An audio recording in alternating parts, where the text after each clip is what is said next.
Tiniyak ng Czech Republic ang kanilang suporta sa Pilipinas, kaugnay naman ang nagpapatuloy na sigalot nito laban sa China sa usapin ng West Philippine Sea at binigyang diin na dapat igalang ang pandaigdigang batas.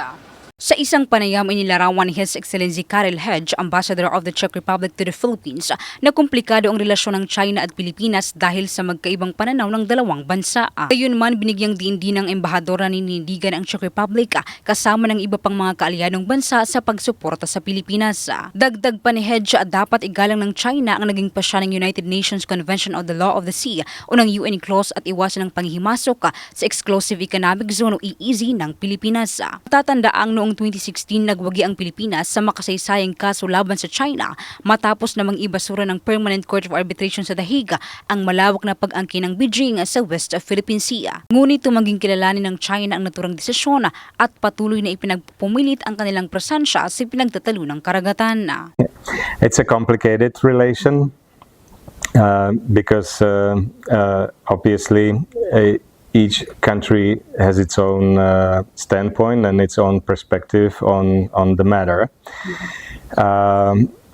But I will say this much, that the Czech Republic, just like other like-minded countries, stands with the Philippines on the issue because we believe that the Philippine claims are substantiated by the decision of the international institutions, namely the UNCLOS, and as such, decisions of international bodies must simply be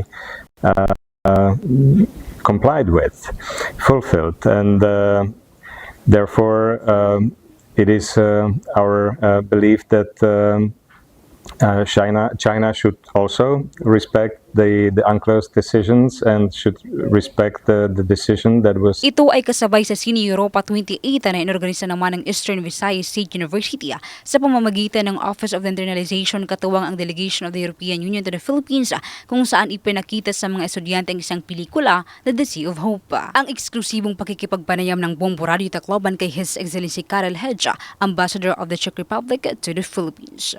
Binigyang diin ng Czech envoy na mahalaga ang pagsunod sa panagdigang batas upang mapanatili ang kapayapaan at katatagan sa rehiyon. At yan ang ulat mula dito sa impila ng Bombo Radio Tacloban. Ito si Bombo Sheila Ancho. And this is Bombo Radio Philippines, the #1 and most trusted source of news and information. Basta Radio, Bombo.